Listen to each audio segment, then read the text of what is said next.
Hello student, genetic disorder को हमने दो भागों में बांटा था, Mendelian disorder and chromosomal disorder. और हमने सबसे पहले मेंडेलियन डिसऑर्डर, मेंडेलियन विकार शुरू किए थे। और मेंडेलियन विकार को भी दो भागों में बांटा था। मेंडेलियन विकार वो जो कि जीन में म्यूटेशन से होते हैं। अब वो जीन ऑटोसोम पे भी हो सकता है और वो जीन लिंग गुणसूत्रों पे भी हो सकता है। तो इसलिए हमने मेंडेलियन विकार के दो भाग कर दिए थे, ऑटोसोमल विकार और लिंग गुणसूत्रीय विकार। ठीक है। और हमने पहले भाग में ऑटोसोमल विकार, ऑटोसोमल डिसऑर्डर पढ़े। और ज़्यादातर हमें डिसऑर्डर ऑटोसोमल ही मिलते हैं और उसमें भी ऑटोसोमल रिसेसिव ज़्यादा हैं। ठीक है। अब उसके बाद में ऑटोसोमल डिसऑर्डर के बाद अगला भाग लेते हैं, वो है सेक्स लिंक डिसऑर्डर, मतलब ऐसे रोग जिनके जीन लिंग गुणसूत्रों पर है। अब हमने एक टॉपिक पहले भी पढ़ा है, सेक्स लिंकेज, लिंग संलग्नता। वहाँ भी हमने उदाहरणों में लिंग संलग्न रोगों के ही नाम लिखे थे, इसलिए। और वहाँ मैंने दो तीन रोग वहाँ भी बताए थे। अब जो रोग हम वहाँ पढ़ चुके हैं उनको दोबारा यहाँ वापस रिपीट करने की ज़रूरत नहीं है। ठीक है। लिंग संलग्न विकारों में जो एग्जाम्पल आपको लिंग संलग्नता में बताए थे वही हम यहाँ पर डिस्कस करेंगे। ठीक है। जैसे आपको ध्यान होगा, मैंने वहाँ 4-5 एग्जाम्पल बताए थे और उसमें 3 तो खैर हम पढ़ भी चुके थे वहाँ, कलर ब्लाइंडनेस, हीमोफीलिया और नाइट ब्लाइंडनेस। ठीक है। कलर ब्लाइंडनेस यानी कि वर्णांधता, ये पढ़ा रखा मैंने। ठीक है। कलर ब्लाइंडनेस, वर्णांधता जो है ये एक्स लिंक्ड रिसेसिव रोग है, हमें पता ही है। ये तीनों ही रोग एक्स लिंक्ड रिसेसिव है। कलर ब्लाइंडनेस भी एक्स लिंक्ड रिसेसिव है, हीमोफीलिया भी और नाइट ब्लाइंडनेस, तीनों ही एक्स लिंक्ड रिसेसिव हैं। कलर ब्लाइंडनेस का मुख्य सिम्टम बताया था आपका कि व्यक्ति जो है आधारभूत रंगों में विभेदन नहीं कर पाता, लाल, हरा और नीला, इनमें वो डिफ्रेंशिएट नहीं कर पाता। ये हमारे आंखों के कौन से संबंधित रोग है। आंखों में रोड्स और कॉन्स होते हैं। कॉन्स जो होते हैं वो रंग कलर विजन के लिए होते हैं, रंगीन विजन के लिए, और रोड्स होते हैं वो कम प्रकाश में देखने में मदद करते हैं। तो ये हमारे कॉन्स का, डिफेक्टिव कॉन्स की वजह से ये रोग होता है वर्णांधता। वर्ण मतलब कलर। ठीक है। बाकी इसके बारे में डिटेल हम लिंग संलग्नता में पढ़ चुके हैं। ठीक है। ये वो रोग है जिसमें किसी की मृत्यु नहीं होती है, बस व्यक्ति को रंग विभेदन में दिक्कत आती है, बाकी अदरवाइज ऐसी कोई समस्या नहीं है। इसमें और कोई दूसरा सिम्टम भी नहीं आता, व्यक्ति शारीरिक मानसिक रूप से बिल्कुल स्वस्थ दिखता है, केवल रंग विभेदन के अलावा इसमें और कोई समस्या नहीं है। ठीक है। और सब चीज़ें इसके मैं आगे पढ़ा चुका हूँ। फिर उसके बाद है हीमोफीलिया। हीमोफीलिया भी ये एक्स लिंक्ड रिसेसिव डिजीज़ है। और हीमोफीलिया का कारण जो बताया गया था वो हमारे शरीर के रक्त में क्लोटिंग फैक्टर की अनुपस्थिति। हमारे शरीर में रक्त में एक थक्के जमने की एक प्राकृतिक क्रिया होती है कि कहीं चोट लग जाए और रक्त निकलने लगता है, थोड़ी देर बाद वो अपने आप रुक जाता है, वहाँ एक रक्त का थक्का जम जाता है, क्लोटिंग हो जाती है। और वहाँ कई तरह के प्रोटीन काम आते हैं जो एक एक करके आके जमा हो जाते हैं। अगर अब उनमें से वो कोई भी प्रोटीन अगर अनुपस्थित है तो रक्त की थक्का नहीं जम पाता, क्लोटिंग नहीं हो पाती, या क्लोटिंग बहुत देरी से होती है, तो ऐसे में बहुत रक्त बह जाता है और ऐसे में फिर समस्या होती है। हीमोफीलिया में यूं कोई रोग नहीं है, यूं कोई मृत्यु नहीं होती, लेकिन अत्यधिक रक्तस्राव से मृत्यु हो सकती है। ठीक है। ये कुछ क्लोटिंग फैक्टर की अनुपस्थिति के कारण होते हैं। ठीक है। और ये ब्लड क्लोटिंग फैक्टर इसकी वजह से देरी से होगी ब्लड क्लोटिंग या नहीं हो पाएगी। इसमें भी हमने आगे टाइप बताए थे, हीमोफीलिया ए, बी और सी, अलग अलग क्लोटिंग फैक्टर के आधार पर। कलर ब्लाइंडनेस में भी 3 टाइप थे, प्रोटेनोपिया, ड्यूटेनोपिया, टीटेनोपिया। क्योंकि ये हम डिटेल में पढ़ चुके हैं इसलिए हम यहाँ वापस उसको डिस्क्राइब करने की ज़रूरत नहीं हो रही थी। ये दोनों तो हम पढ़ चुके हैं, दोनों ही एक्स लिंक्ड रिसेसिव।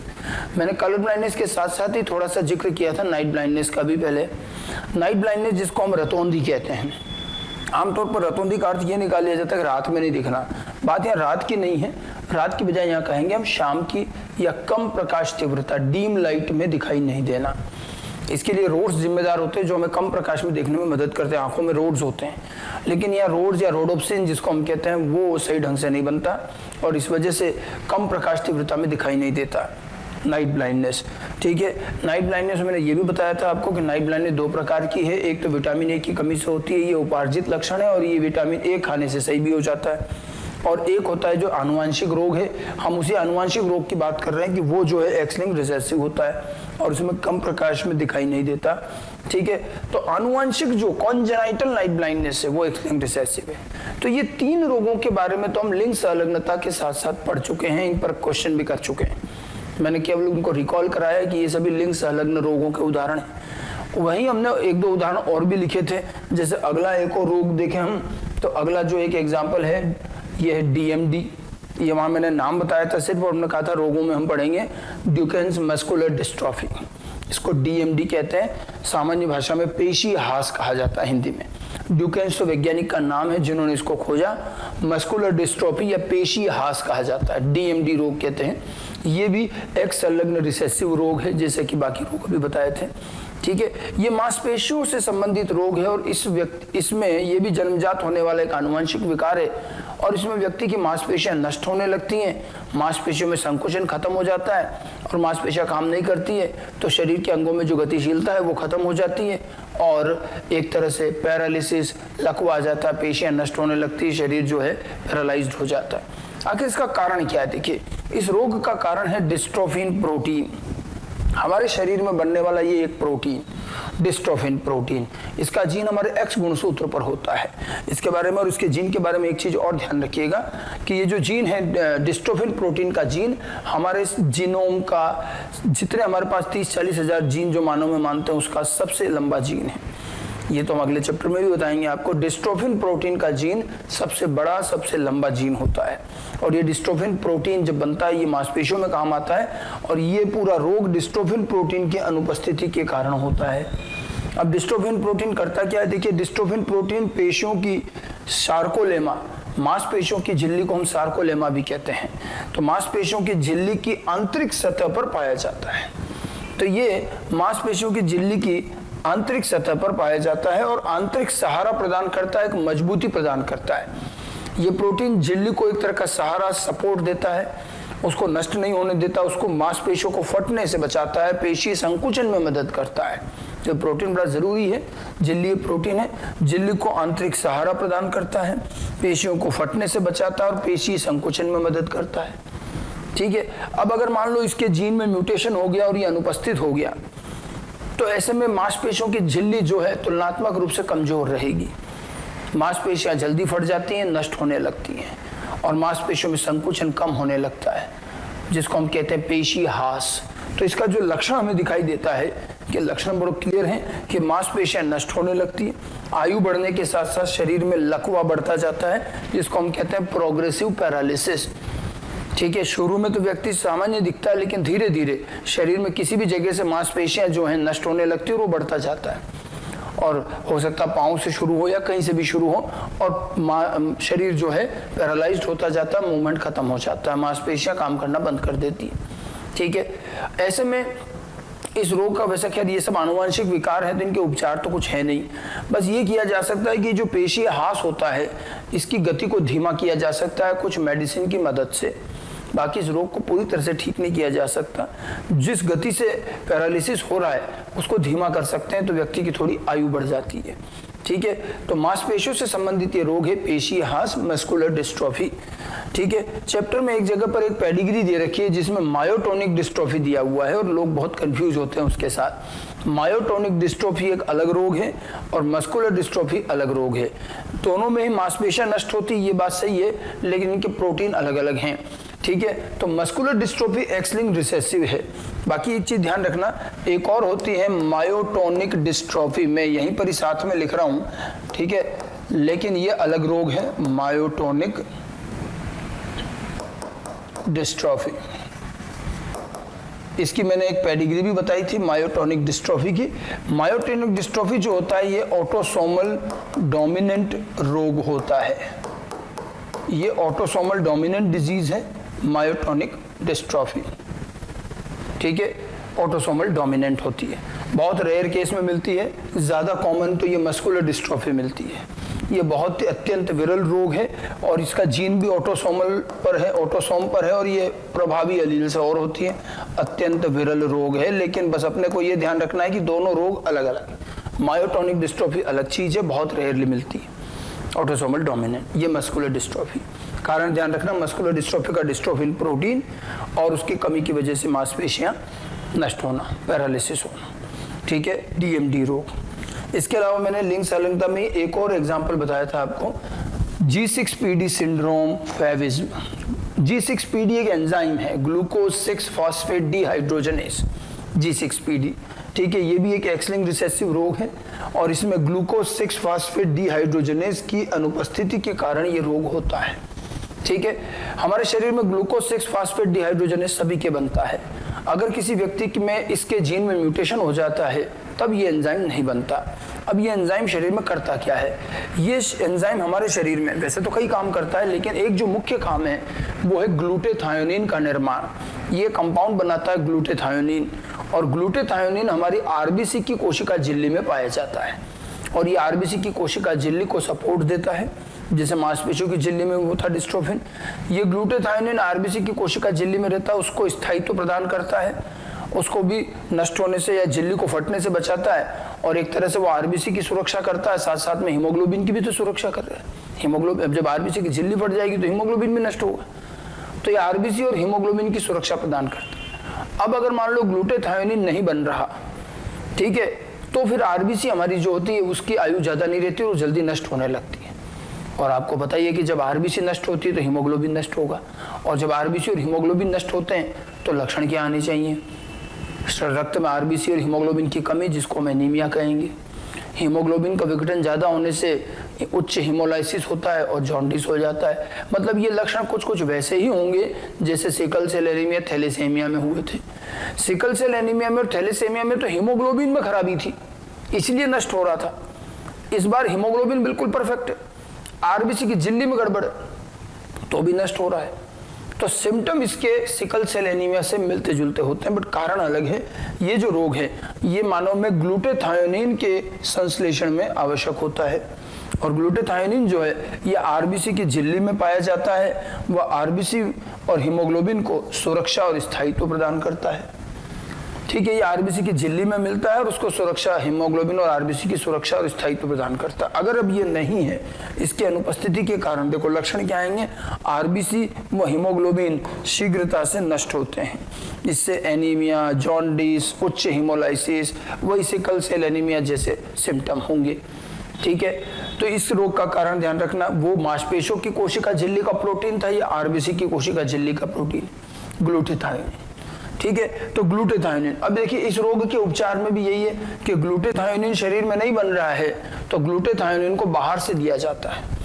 तो ऐसे जो रोगी व्यक्ति या जो बच्चे होते हैं, जन्मजात रोग हैं, उनको ग्लूटेथायोनिन बाहर से देना होता है, तो थोड़ा उसका काम चलता रहता है।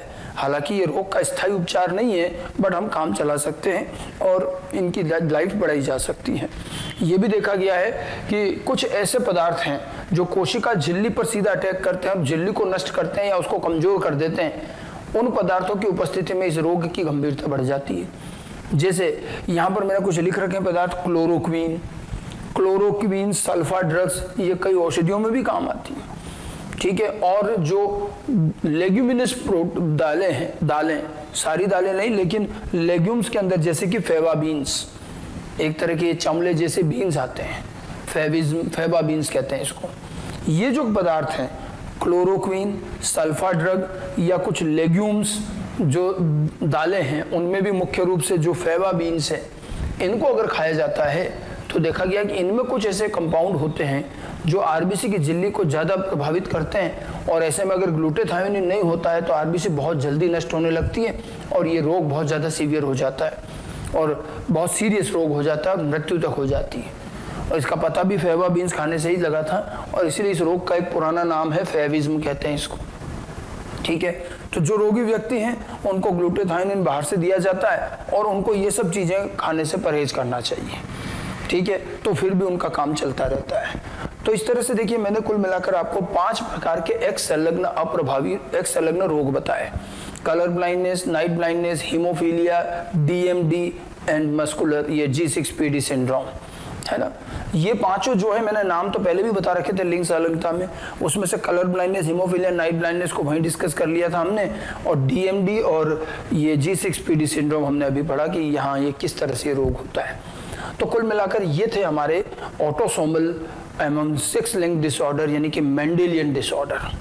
तो आनुवांशिक विकारों का पहला बड़ा भाग था ये मेंडेलियन डिसऑर्डर, और मेंडेलियन डिसऑर्डर में ऑटोसोमल और लिंग संलग्न दोनों। कुल मिलाकर देखिए मेंडेलियन डिसऑर्डर में जितने भी हमने रोग पढ़े वो किसी न किसी पर्टिकुलर जीन में म्यूटेशन से हो रहे हैं, ठीक है। आनुवांशिक विकारों में ये भी कहा था कि कभी कभी जीन में सीधा म्यूटेशन न होकर गुणसूत्रों में होता है, गुणसूत्र टूट जाते हैं, गुणसूत्र जुड़ जाते हैं, कभी संख्या बढ़ जाती है। तो गुणसूत्रीय परिवर्तन की वजह से भी हमारे जीन के कार्य प्रणाली में फर्क आता है, और उससे भी फिर रोग होते हैं, वो गुणसूत्रीय विकारों में आते हैं। हमारा जो अगला भाग है वो है गुणसूत्रीय विकार, क्रोमोसोमल डिसऑर्डर। ठीक है, गुणसूत्रीय विकार किस वजह से हो रहे हैं उसका कारण देखिए, तो गुणसूत्रों की संख्या एवं संरचना में परिवर्तन के कारण होंगे। या तो गुणसूत्रों की संख्या बदल जाए, कम ज्यादा हो जाए, या संरचना बदल जाए। ठीक है, तो ऐसे में फिर शरीर में कुछ जीन ढंग से काम नहीं कर पाते हैं। अब जैसे संख्या बढ़ने घटने से तो क्या होता है कि जब एक गुणसूत्र एक्स्ट्रा आ गया या एक कम हो गया तो हमारे जीन का एक संतुलन होता है, वो जीन का संतुलन डिस्टर्ब हो जाता है। और जब जीन का संतुलन डिस्टर्ब होता है, ये ध्यान रखना हमारे सारे जीन संतुलित अवस्था में काम करते हैं। बड़ा अच्छा बैलेंस है, जीनिक बैलेंस कहा भी था मैंने। अब अगर एक भी गुणसूत्र कम ज्यादा हुआ नहीं कि संतुलन बिगड़ता है। संतुलन बिगड़ने से जीन का प्रदर्शन प्रभावित होता है। जीन को जिस समय प्रदर्शित होना उस समय नहीं होता है, प्रदर्शन कम हो सकता है, बढ़ सकता है, नहीं भी हो। और जब जीन के प्रदर्शन प्रभावित होते हैं तो शरीर के कई कार्य प्रभावित होंगे और वही रोग कहलाएंगे। समझ गए। और अगर मान लो संरचना में परिवर्तन है, गुणसूत्र का कुछ हिस्सा टूट गया, तो जो हिस्सा टूट गया उसमें कुछ जीन भी तो रहे होंगे, उतने जीन की कमी हो जाती है। और जीन की हानि होने से कुछ रोग, कुछ लक्षण ही नहीं बनेंगे, तो रोग तो होना ही होना है। तो गुणसूत्रों की संख्या और संरचना में परिवर्तन। पहले अगर मैं संख्या की बात करूं, संख्यात्मक परिवर्तन, तो गुणसूत्रों में एक या एक से अधिक गुणसूत्रों की संख्या में कमी या वृद्धि। गुणसूत्र कम भी हो सकते, बढ़ भी सकते हैं। एक गुणसूत्र कम होना, एक गुणसूत्र बढ़ना फिर भी हमें दिखता है। एक से अधिक गुणसूत्रों वाले केस नगण्य हैं, बहुत विरल है, बट कम भी हो सकते हैं, बढ़ भी हो सकते हैं। गुणसूत्रों की संख्या में कमी, एक, दो या कुछ गुणसूत्र बढ़ना, घटना, ये एक प्रकार का म्यूटेशन है और इसे कहा जाता है एन्यूप्लॉइडी। ये नाम याद रखिएगा, अभी अगले चैप्टर में फिर आएगा म्यूटेशन जब पढ़ेंगे तब। तो एन्यूप्लॉइडी वो म्यूटेशन है जहां गुणसूत्रों की संख्या में परिवर्तन आता है। संख्या एक आध गुणसूत्र की बढ़ सकती है या कम हो सकती है। और ये ऐसा क्यों होता है, एक गुणसूत्र ज्यादा कहां से आ गया या कम कहां से आ गया, तो आपको पता होना चाहिए। जब हम मियोसिस पढ़ते हैं तो मियोसिस जब होता है तो समजात गुणसूत्र का जोड़ा मेटाफेज पर एक पट्टिका के रूप में जमा होता है और दोनों तरफ के स्पिंडल तंतु आकर जुड़ते हैं और समजात गुणसूत्र जोड़े को अलग कर देते हैं। एक इधर चला जाता है, दूसरा उधर, तो 2n कोशिका से n के दो युग्मक बन जाते हैं। ये बात सभी जानते हैं। अब मान लो जब समजात गुणसूत्र जोड़े जमे हुए हैं और किसी एक जोड़े पर स्पिंडल तंतु ढंग से नहीं जुड़ा, एक तरफ का नहीं जुड़ा मान लो, तो क्या होगा, एक तरफ का जुड़ा एक तरफ का नहीं जुड़ा, तो ये दोनों के दोनों गुणसूत्र का पूरा जोड़ा एक तरफ ही खींच के चला जाता है। तो जो दोनों एक एक बटने चाहिए थे, बटा नहीं, पूरा जोड़ा गुणसूत्र का समजात जोड़ा एक तरफ चला गया। तो जब एक ही गुणसूत्र में हुआ ऐसा मान लो, तो अब ऐसे में जो n कोशिकाएं बनती थी, एक तरफ ज्यादा चला गया एक गुणसूत्र, तो वो n+1 हो जाएगा, इधर n-1 हो गया। और ये n+1 और n-1 वाले ये एबनॉर्मल युग्मक जब संलयन करके जायगोट बनाएंगे तो फिर ये जो म्यूटेशन होगा उसी को एन्यूप्लॉइडी कहेंगे। और समजात गुणसूत्र जोड़े का एनाफेज पर अलग नहीं हो पाना, इसको कहते हैं नॉन डिसजंक्शन। अलग होने को कहते हैं डिसजंक्शन। मैंने जब पृथक्करण का नियम पढ़ाया था तब भी बात हुई थी। तो ठीक है, तो ये मियोसिस के समय समजात गुणसूत्रों के नॉन डिसजंक्शन के कारण होती है एन्यूप्लॉइडी। और ऐसे में एक कोशिका में एक गुणसूत्र ज्यादा तो दूसरे में एक गुणसूत्र कम चला जाता है। इस वजह से जो म्यूटेशन हुआ, असंतुलन हुआ, और इस असंतुलन से फिर रोग पैदा होता है। अब कमी के भी हो सकते हैं और वृद्धि के भी, तो इसको भी हम दो भागों में बांट सकते हैं, एक गुणसूत्र की कमी या एक गुणसूत्र की वृद्धि। हम एक की बात कर रहे हैं, एक से अधिक वाले नगण्य होते हैं। एक गुणसूत्र की कमी होना, इसको बोलते हैं मोनोसोमी। मोनो क्यों, मोनो का मतलब है एक, अर्थात गुणसूत्र तो जोड़े में दो थे, अब एक कम हो गया तो एक ही रह गया, इसलिए इसको मोनोसोमी कहते हैं, 2n-1। और एक गुणसूत्र की वृद्धि, वृद्धि होने का मतलब है समजात जोड़ा तो ही है, एक और आ गया तो अब 3 हो गई है, तो इसको ट्राइसोमी कहते हैं, 2n+1। तो एन्यूप्लॉइडी में मोनोसोमी, ट्राइसोमी की वजह से काफी रोग होते हैं। मैं उनमें से कुछ उदाहरण आपको अभी बताऊंगा। तो एक तो संख्या में परिवर्तन से, दूसरे होते हैं संरचना में परिवर्तन से। गुणसूत्र की संरचना में परिवर्तन। अब संरचना में परिवर्तन में मुख्य रूप से गुणसूत्र के खंड का टूटना या जुड़ना, उसमें भी टूटना ज्यादा है। जुड़ने में तो फिर भी, जुड़ने में तो क्या होगा, किसी का टूटा तो किसी और पे जुड़ गया, ये हो सकता है। लेकिन गुणसूत्र के खंड का टूट जाना किसी वजह, बहुत सारे कारण हैं जिनकी विकिरणों की वजह से और कोई रसायनों की वजह से हो सकते हैं। अब टूटने से कुछ जीन का लॉस हो जाता है और वही रोग पे, उसी से रोग उत्पन्न होता है। तो ये टूटने और जुड़ने से होगा। तो दो कारण हैं गुणसूत्रीय विकारों के। अब देखिए गुणसूत्र भी या तो ऑटोसोम है या लिंग गुणसूत्र है, और जैसे मेंडेलियन विकार के दो भाग किए थे, ऑटोसोमल विकार और लिंग गुणसूत्रीय विकार, हम गुणसूत्रीय विकारों को भी ऐसा ही करेंगे, ऑटोसोमल विकार और लिंग गुणसूत्रीय विकार दो भागों में बांटेंगे गुणसूत्रीय विकारों को, ऑटोसोमल विकार या सेक्स क्रोमोसोमल विकार। ऑटोसोम की संख्या संरचना में परिवर्तन या लिंग गुणसूत्रों की परिवर्तन, दोनों को अलग अलग लेंगे और कुछ कुछ इनके एग्जाम्पल देखते हैं। सबसे पहले लेते हैं ऑटोसोमल विकार। ठीक है, ऑटोसोमल विकार, और उस ऑटोसोमल विकार में सबसे पहला और जो बहुत कॉमन और बहुत पॉपुलर है, कई बार पूछा जा चुका है, डाउन सिंड्रोम। पहला रोग लेते हैं डाउन सिंड्रोम।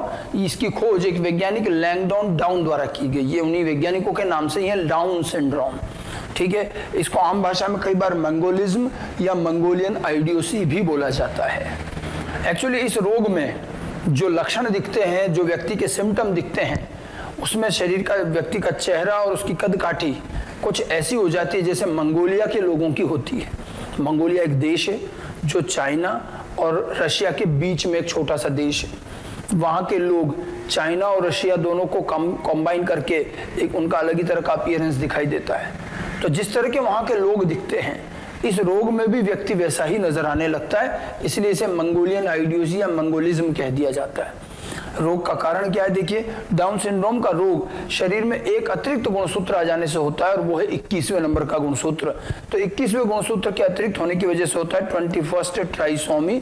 इसका एक तो ये रीजन ध्यान रखना है, 21वें नंबर का गुणसूत्र अतिरिक्त आ जाता है, और ये जो असंतुलन पैदा करता है उसी से ये रोग होता है। और लक्षण की जहां तक बात है, तो मैंने आपको बताया था कि इसके लक्षण मंगोलिया के लोगों जैसे हैं। मंगोलिया के जो लोग होते हैं उनका आगे का ये ललाट, जो फोरहेड होता है, ये काफी चौड़ा होता है, और आंखें बहुत छोटी और अंदर धसी हुई होती हैं, जैसे चाइना के लोगों की होती है। नाक जो होता है वो चपटा होता है, फ्लैट नोज होता है।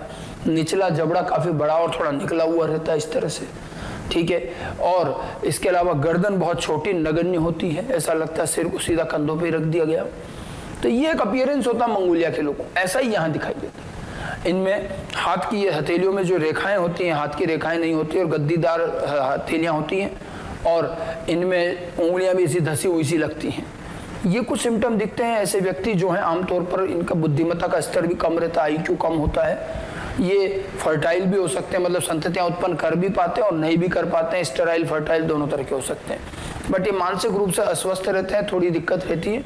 हालांकि औषधियों द्वारा इनको जो है जिंदा रखा जा सकता है। वैसे तो नेचुरली अगर देखें तो 18-20 साल की उम्र तक आते आते इनमें मृत्यु भी हो जाती है, लेकिन आजकल हम दवाइयों से इनको आगे बढ़ा सकते हैं, इनकी लाइफ बढ़ा सकते हैं। तो इनके जो सिम्टम्स हैं, चौड़ा ललाट होता है इनके अंदर, ठीक है, छोटी व धसी हुई आंखें होंगी, चपटा नाक होता है, निचला जबड़ा काफी बड़ा और निकला हुआ होता है, और इस वजह से इनका मुंह हमेशा खुला रहता है, स्थायी रूप से मुंह खुला रहता है। गर्दन भी छोटी होती है, ठीक है, चपटी गद्दीदार हथेलियां व उंगलियां धसी हुई। इनका बुद्धिमत्ता का स्तर IQ कम होता है, और ये स्टेराइल या फर्टाइल हो सकते हैं, संतति उत्पन्न कर भी पाते हैं, नहीं भी कर पाते हैं। ठीक है, तो ये कुछ सिम्टम्स ध्यान रखने हैं। कारण पता रहना चाहिए, 21वें गुणसूत्र के अतिरिक्त होने की वजह से मंगोलिज्म भी कहते हैं। कभी कभी जो है इस पर क्वेश्चन आता है कि मान लीजिए किसी परिवार में, किसी एक पेरेंट में, माता पिता में से किसी एक में डाउन सिंड्रोम का रोग है और एक पेरेंट सामान्य है, तो संततियों में इसके रोग के आने की क्या संभावना होगी? ऐसा एक क्वेश्चन दिया भी जाता है अक्सर। अब ऐसे में क्या होता है, व्यक्ति जो है, स्टूडेंट नॉर्मली अब सोचते कि इसमें जीनोटाइप क्या लो, ये रोग जीन से नहीं हो रहे, गुणसूत्रों से हो रहे हैं, इसलिए यहाँ जीनोटाइप नहीं लिखते। मान लो पिता में या किसी भी एक पेरेंट में मान लो डाउन सिंड्रोम है, तो उसको कैसे लिखना चाहिए? 2n+1, एक गुणसूत्र अतिरिक्त। और माता मान लो सामान्य है तो वो 2n लिख दो। ठीक है, अब इनके गैमेट बना लो, तो इसके दो प्रकार के गैमेट बनेंगे, एक तो n और एक n+1। इधर तो एक ही प्रकार का गैमेट बनेगा n। ठीक है, अब आप देखो, एक संतति तो बनी 2n यानी कि सामान्य, दूसरी संतति बनी 2n+1 यानी कि ये डाउन सिंड्रोम वाली होंगी। तो 50% इसके और 50% इसके बनने की संभावना है। यदि दोनों पेरेंट में से एक पेरेंट अगर डाउन सिंड्रोम से ग्रसित हैं और दूसरा सामान्य है, तो संततियों में भी इस रोग के आने की संभावना 50% होगी। ऐसे कभी कभी क्वेश्चन आ सकता है। ठीक है, अच्छा, डाउन सिंड्रोम में एक गुणसूत्र अतिरिक्त हो गया, तो कुल गुणसूत्र कितने हो जाएंगे इसके अंदर? 47। 46 तो मानव में होते ही हैं, एक गुणसूत्र अतिरिक्त हो जाएगा। जब भी ट्राइसोमी होगी तो एक गुणसूत्र अतिरिक्त हो जाएगा, 47 गुणसूत्र हो जाएगा। ठीक है, तो डाउन सिंड्रोम तो फिर भी कॉमन डिजीज है, अक्सर मिल जाता है कई बार। आगे बढ़ते हैं, कुछ विरल डिजीजेस और भी हैं, जैसे एक है एडवर्ड सिंड्रोम। एडवर्ड सिंड्रोम बहुत विरल है, अत्यंत विरल, और ये 18वें गुणसूत्र की ट्राइसोमी है, 18th ट्राइसोमी। 18वां गुणसूत्र शरीर में अतिरिक्त होता है, और जैसे बच्चे का जन्म जो होता है, जन्मजात ये रोग दिखाई देता है। इस रोग से ग्रसित बच्चे की ज्यादा लाइफ नहीं होती है, ये मुश्किल से 6 महीने से लेकर 1 वर्ष तक जीवित रह पाते हैं, और इसलिए इस रोग का बहुत अध्ययन नहीं हो पाता, जल्दी मृत्यु हो जाती बच्चों की। थोड़े बहुत जो लक्षण दिखते हैं वो आपको ध्यान रखना। इसके जो लक्षण हैं, इसमें देखा गया है कि बच्चे का नर्वस सिस्टम जो है दोषपूर्ण है, नर्वस सिस्टम ढंग से विकसित नहीं होता। ठीक है, मुख्य जो परेशानी वो नर्वस सिस्टम की है, ब्रेन, स्पाइनल कोड ये ढंग से विकसित नहीं होते। इसके अलावा हमें बाहर से जो चीज नजर आती है उसमें एक है उसकी कर्ण, कान जो होते हैं वो विकसित नहीं होते। बाहरी कर्ण जो है वो भी बहुत छोटा सा नगण्य दिखता है, और आंतरिक कर्ण भी विकसित नहीं होता, अल्प विकसित कान। इसके अलावा एक लक्षण है रिसीडिंग चिन का, चपटी ठुड्डी कह सकते हैं। मानव में ये जो होठ के नीचे जो ठुड्डी निकली हुई रहती है इस तरह से, इस रोग में क्या ये निकली हुई ना होकर इस तरह से फ्लैट चिन कहते हैं इसको, तो इसको रिसीडिंग चिन कहते हैं। और ये चीज बच्चे में शक्ल चेहरा देख करके भी देखी जा सकती है। ये दोनों तो आकारिकी लक्षण है कि बाहर से दिख रहे, कान अल्प विकसित है, ठुड्डी दिख नहीं रही है, ठुड्डी की जगह चपटी बिल्कुल। तो ये जो है इस रोग की थोड़ी निशानी है। बाकी मुख्य रूप से इसमें नर्वस सिस्टम विकसित नहीं हो पाता, और इसीलिए बहुत ज्यादा इसकी लाइफ होती नहीं है। ये रोग हालांकि मिलता भी बहुत रेयरली है। 18वें गुणसूत्र की ट्राइसोमी से एडवर्ड सिंड्रोम, ध्यान रखिएगा। ऐसे एक और रेयर डिजीज है पटाऊ सिंड्रोम। ठीक है, ये सब वैज्ञानिकों का नाम है, ध्यान रखिएगा। और पटाऊ सिंड्रोम जो है ये 13वें गुणसूत्र की ट्राइसोमी, 13th ट्राइसोमी की वजह से होता है, और ये भी बहुत रेयर रोग है। ठीक है, दोनों ही बहुत रेयर है, एक 18वां और एक 13वें गुणसूत्र से होता है। इसके अंदर जो समस्या है इसमें भी वही है, साल 6 महीने से ज्यादा लाइफ होती नहीं है बच्चे की, जल्दी मृत्यु हो जाती है। जो हमें इनके इनिशियल सिम्टम मिलते हैं, यहाँ पर हृदय संबंधी विकार ज्यादा दिखेंगे, हृदय पूरी तरह से विकसित ही नहीं होता। कार्डियोवास्कुलर डिफेक्ट, कार्डियोवास्कुलर डिफेक्ट में हृदय जो है ढंग से विकसित नहीं होता। और कुछ लक्षण हमें बाहर से दिखते भी हैं, उनमें एक तो हेयर लिप और क्लेफ्ट पैलेट, ये 2 लक्षण जो है हमें चेहरे पर नजर आते हैं। हेयर का मतलब यहाँ खरगोश होता है। वैसे खरगोश में एक हिंदी में आप पढ़ते हैं खरगोश और खरहा। खरगोश तो रैबिट होता है, खरहा जो होता है उसको हेयर कहते हैं। तो कई लेकिन दिखते एक जैसे ये खरगोश, और ये खरगोश की तरह इसमें क्या ऊपर, खरगोश में आप देखा होगा ऊपर का जो होठ होता है वो बाइफरकेट कटा हुआ होता है, और उसके 2 दांत दिखाई देते हैं। ठीक उसी तरह से यहाँ पर भी जब बच्चे का जन्म होता है तो ऊपरी होठ कटा हुआ नजर आता है। ये इसकी बहुत अच्छी पहचान है इस रोग की।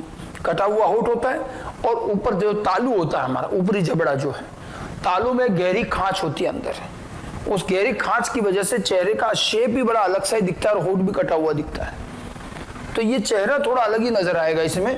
क्लेफ्ट पैलेट, क्लेफ्ट का मतलब है खांच, तो पैलेट मतलब तालू, तो तालू के अंदर एक गहरी खांच और ऊपरी होठ कटा हुआ होना, ये तो लक्षण जो बाहर से दिख रहे हैं। बाकी हृदय पूरी तरह से विकसित नहीं होता, और कार्डियोवास्कुलर डिफेक्ट्स काफी रहते हैं, इसलिए ये ज्यादा सर्वाइव नहीं करते। तो दोनों ही रोग बहुत रेयर मिलते हैं और बहुत कम लाइफ वाले हैं। एडवर्ड सिंड्रोम 18वें गुणसूत्र और पटाऊ सिंड्रोम 13वें गुणसूत्र के कारण होता है। समझ में आई बात। उसके बाद एक और देखिए ऑटोसोमल रोग पर आते हैं, क्राइडू-चैट सिंड्रोम। बड़ा ही पॉपुलर और बड़ा ही इंपॉर्टेंट डिजीज है, इसको आप अच्छी तरह से ध्यान रखिएगा, एग्जाम में भी पूछा जा चुका है। ठीक है, अभी तक जो हमने रोग बताया आपको, down syndrome, Edward syndrome, Patau syndrome, trisomy के रोग हैं अलग अलग गुणसूत्रों की। ये रोग है गुणसूत्रों की संरचनात्मक परिवर्तन। और 5वें गुणसूत्र, मानव के 5वें गुणसूत्र की छोटी भुजा टूट जाती है और कुछ हिस्सा इसका नष्ट हो जाता है, तो ये डिलीशन से होता है। ठीक है, इसमें क्या है, 5वें गुणसूत्र की छोटी भुजा में डिलीशन है, विलोपन, कि गुणसूत्र की छोटी भुजा टूट जाती है, कुछ हिस्सा नष्ट हो जाता है, तो कुछ जीन भी नष्ट हो जाते हैं। इस वजह से रोग होता है क्राइडू-चैट। क्राइडू-चैट हालांकि ये एक अलग भाषा का नाम है, अंग्रेजी में ये इंग्लिश नेम भी नहीं है, इसको कैट क्राई सिंड्रोम भी कहते हैं। एक्चुअली क्या होता है, इसमें जो भुजा टूटती है तो उसके कुछ जीन नष्ट हो जाते हैं, और उससे देखा गया है कि बच्चे का जो कंठ है, लैरिंग्स, ठीक है, वो अच्छे से विकसित नहीं होता, और इसीलिए बच्चे की आवाज ही बदल जाती है। और जब बच्चे का जन्म होता है और वो जब रोता है तो बिल्ली के रोने जैसी आवाज आती है इसकी। कंठ के विकसित नहीं होने की वजह से आवाज बदल जाती है और बिल्ली के रोने जैसी आवाज है, और इसी से ये रोग पहचान में आता है। बाकी इस रोग में व्यक्ति का, बच्चे का सिर, मस्तिष्क जो है बहुत अच्छे से विकसित नहीं होता, तो छोटा सा सिर होता, स्मॉल हेड, और चेहरा, जब सिर ही छोटा है तो पूरा चेहरा ही छोटा सा बनता है। ठीक है, तो इसके जो लक्षण है, लैरिंक्स का अपूर्ण विकास, जिसकी वजह से नवजात शिशु के रोने की आवाज बिल्ली के रोने जैसी दिखाई देती है। यही चीज बार बार पूछी भी जाती है, ध्यान रखना। ठीक है, बाकी माइक्रोसिफेली मतलब अल्प विकसित छोटा सिर, हेड, मस्तिष्क अच्छे से विकसित नहीं है, छोटा सा सिर होता है, और चेहरा भी पूरा छोटा है। एक और सिम्टम कहते हैं moon face. Moon face medical terminology है। मून फेस का मतलब कोई चांद सा चेहरा नहीं, मून फेस का मतलब है छोटा सा चेहरा। ठीक है, तो मून फेस और माइक्रोसिफेली, छोटा सिर, छोटा चेहरा और आवाज बदल जाना, ये इसके कुछ मुख्य सिम्टम हैं। ये रोग इसलिए अलग से पूछा जाता है क्योंकि ये ट्राइसोमी से नहीं हो रहा है, ये संरचना में परिवर्तन, गुणसूत्र में डिलीशन से होता है। 5वें गुणसूत्र में छोटी भुजा में डिलीशन, इसको अच्छे से ध्यान रखें। सिम्टम भी बड़ा विशिष्ट है, बच्चे के रोने की आवाज बिल्ली के रोने जैसी सुनाई देती है।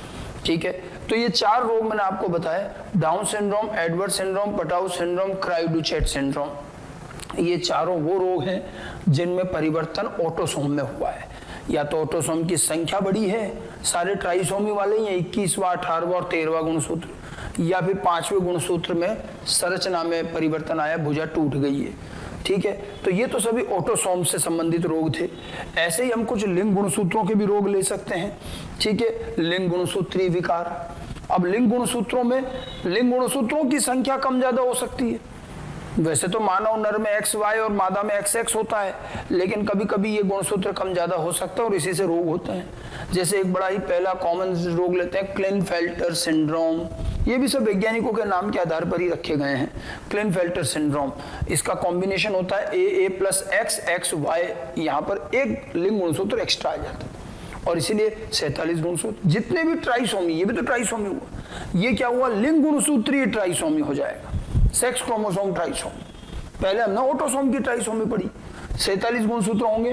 क्लिनफेल्टर सिंड्रोम में क्या हुआ, देखो XXY, और मानव में जैसे ही Y गुणसूत्र आ गया, तो मैंने आपको बताया था Y अगर है तो व्यक्ति तो फिर नर ही बनेगा, क्योंकि उस पर SRY जीन होता है।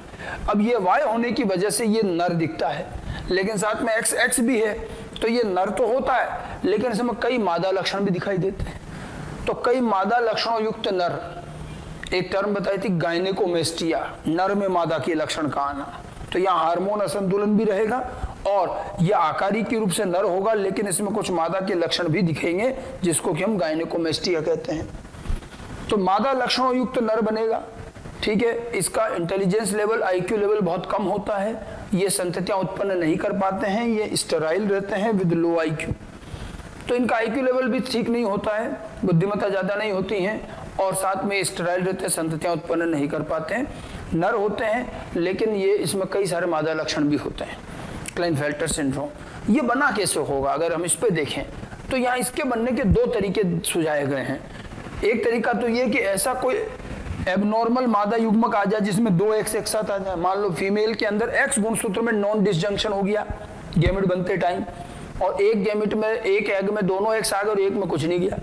जिसमें दोनों X आए वो अगर सामान्य Y गुणसूत्र वाले नर युग्मक से संलयन करता है तो XXY बन जाएगा। एक तो स्थिति ये है। दूसरी स्थिति ये कि मादा युग्मक तो सामान्य हो, नर युग्मक में 2 गुणसूत्र आ जाए। मादा युग्मक तो X वाला है, ये XY, मतलब नर में XY कॉम्बिनेशन होता है और दोनों गुणसूत्र एक ही नर युग्मक एक ही स्पर्म में चले गए, मान लो वहां नॉन डिसजंक्शन हो गया।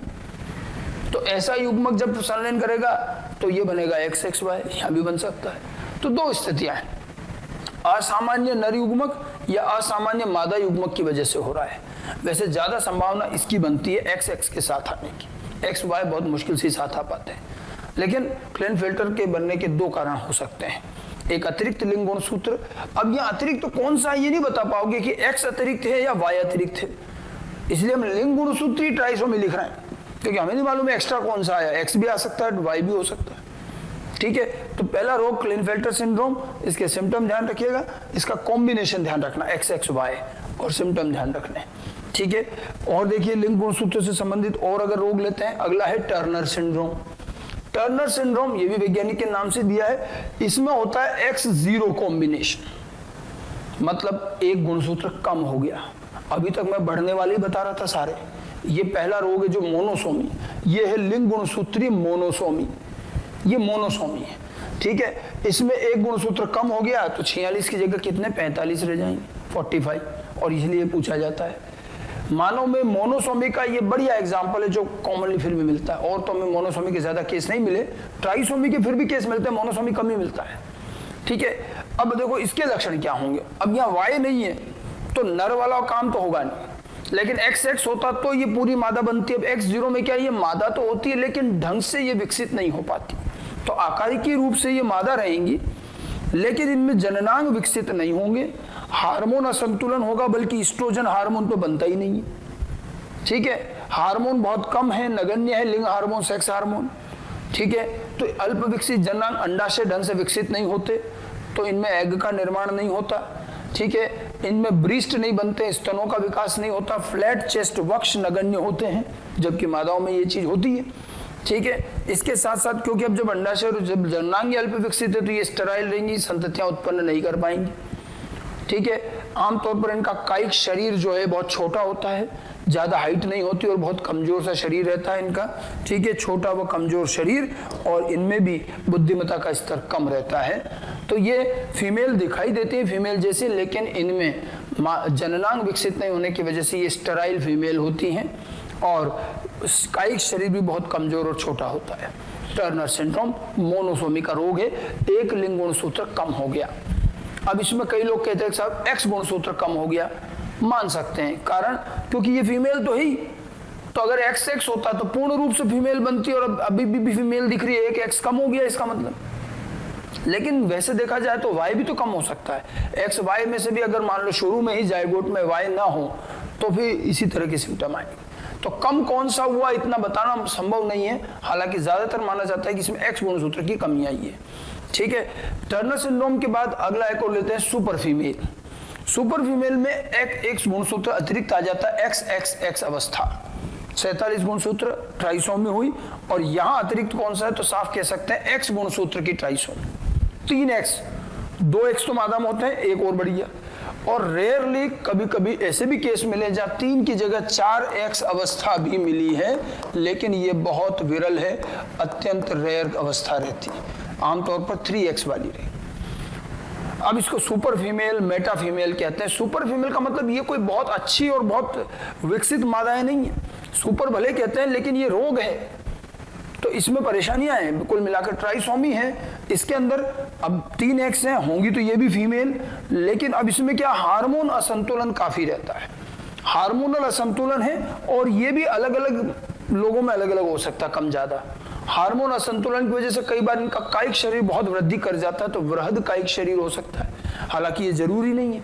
कुछ में हार्मोन असंतुलन का कोई फिक्स गणित नहीं है, तो कभी कभी वृहद कायिक शरीर होता है, कभी नहीं भी होता है, ठीक है। दूसरा, इनके अंदर जननांग पूरी तरह से विकसित नहीं होते हैं, हार्मोन के असंतुलन की वजह से ये आमतौर पर स्टेराइल रहती हैं, कभी कभी फर्टाइल होकर के संततियां उत्पन्न कर सकती हैं, बस ज्यादातर केस में ये स्टेराइल रहती हैं। ये मानसिक रूप से विक्षिप्त, कम बुद्धिमत्ता वाली फीमेल होती हैं, ठीक है, लो IQ और मानसिक रूप से विक्षिप्त होती है। ध्यान रखिएगा, मेंटल रिटार्डनेस और मानसिक विक्षिप्तता का X गुणसूत्र की संख्या से एक संबंध देखा गया है कि मानव में जब भी X गुणसूत्र की संख्या बढ़ती है तो मानसिक विक्षिप्तता बढ़ती है, लेकिन ये नियम जो है 2 के बाद लागू करना है।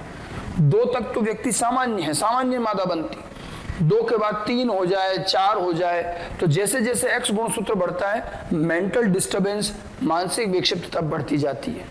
तो ये मेंटली डिस्टर्ब रहती हैं, IQ कम रहता है, स्टेराइल या कभी कभी फर्टाइल हो सकती हैं, हार्मोन असंतुलन है, जननांग विकसित ढंग से नहीं होते, कायिक शरीर कभी काफी वृहद भी हो सकता है, कभी नहीं भी हो सकता है, ठीक है। सुपर फीमेल सामान्य फीमेल से अलग और एक रोगजनक अवस्था मानी जाती है, ये कोई बहुत अच्छी फीमेल नहीं है, सुपर का मतलब ये अच्छे से नहीं लेना है, ठीक है। तो ये सुपर फीमेल, ये भी एक ट्राइसोमी है और ये X गुणसूत्र की ट्राइसोमी है। ठीक इसी तरह से सुपर फीमेल की तरह ही एक और रोग होता है super mail.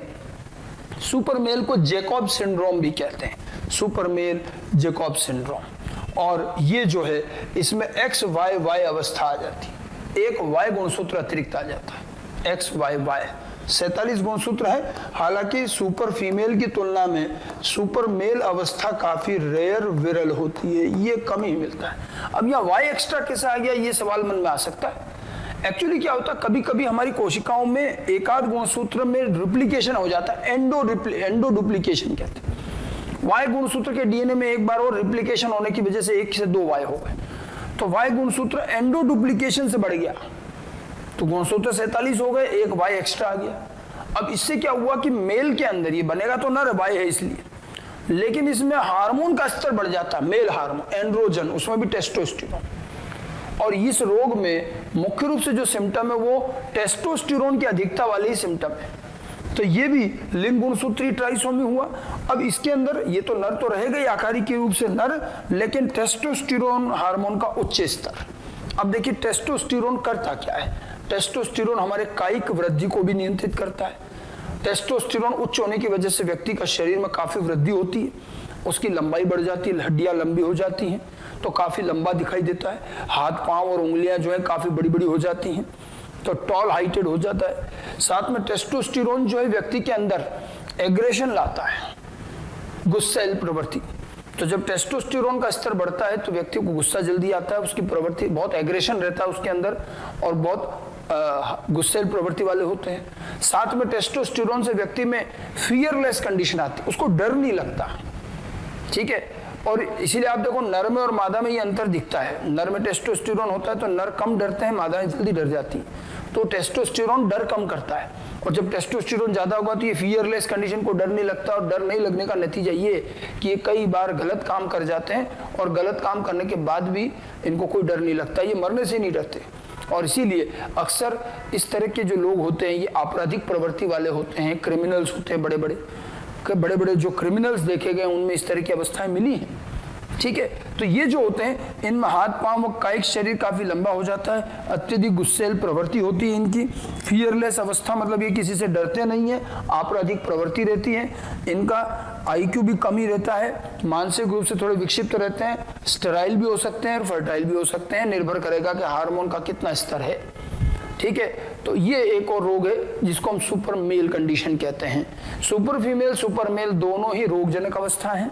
Super female XXX, super male XYY, और सुपर मेल को तो जैकब सिंड्रोम भी बोला जाता है। तो मैंने इस तरह से आपको ये 4 प्रकार के लिंग गुणसूत्रीय गुण विकार बताए। कौन कौन से? Klinefelter syndrome, Turner syndrome, super female, super male. इनमें से क्लिनफेल्टर और टर्नर पर काफी क्वेश्चन आता रहता है। तो गुणसूत्रीय विकार ऑटोसोमल और लिंग संलग्न दोनों बताए। ऑटोसोमल में 4 बताए गए, Down syndrome, Edward syndrome, Patau syndrome and क्राइडुचेट।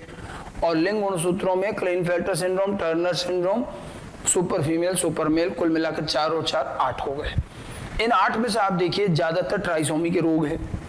एक ही मोनोसोमी बताया था, टर्नर सिंड्रोम, और एक संरचना का परिवर्तन है, क्राइडुचेट, ठीक है। बाकी सब के सब ट्राइसोमी के रोग हैं, ट्राइसोमी के रोग ही हमें ज्यादा मिले हैं, ठीक है।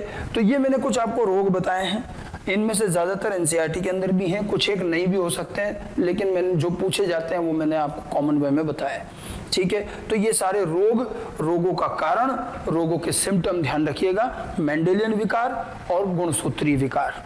इन विकारों के साथ मानव आनुवंशिकी खत्म होती है, और मानव आनुवंशिकी के साथ साथ आपका ये जो चैप्टर है principle of inheritance and variation, वंशानुगति और विभिन्नता के सिद्धांत का ये चैप्टर भी समाप्त होता है। ये जेनेटिक्स पार्ट 1 कहलाता है, 12 सिलेबस का सबसे बड़ा चैप्टर है, और इसमें वंशानुगति की विभिन्न चीजें हमने समझी। पहले मेंडेलियन वंशानुगति, उसके बाद गुणसूत्रीय वंशानुगति, और बाद में आकर के मानव आनुवंशिकी पर हमने अध्ययन किया। तो पूरा चैप्टर अच्छी तरह से तैयार रखें, काफी इंपॉर्टेंट चैप्टर है और कई सारे इसमें क्वेश्चन हर साल आते हैं, ठीक है। Thank you very much.